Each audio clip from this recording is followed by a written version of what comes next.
আচ্ছা, আমরা তো বাঙালি। আমরা তো কোনো জাতির ওপর আক্রমণ করতে যাই না।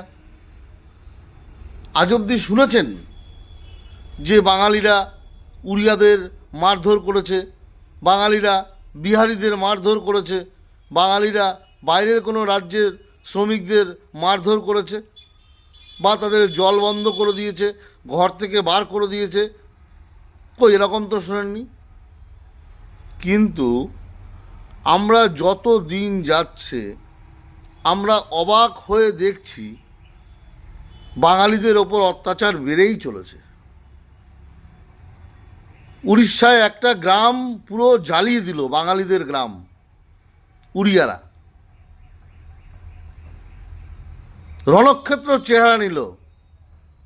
আজকে আসামে বাঙালিরা বিতাড়িত, আজকে বিহারে বাঙালিরা নির্যাতিত, আজকে ইউপিতে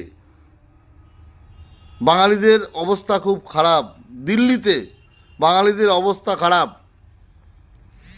ধরে ধরে মারধর করা হচ্ছে। কেন? আমরা বাঙালি। কই, আমরা তো করিনি।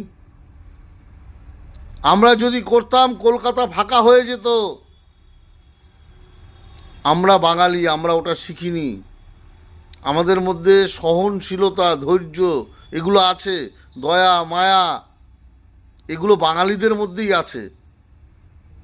তো প্লিজ, বাঙালিদের ওপর অত্যাচার বন্ধ করুন, না হলে একদিন কিন্তু এই বাঙালি ক্ষেপে যদি যায় তাহলে কিন্তু মুশকিল আছে।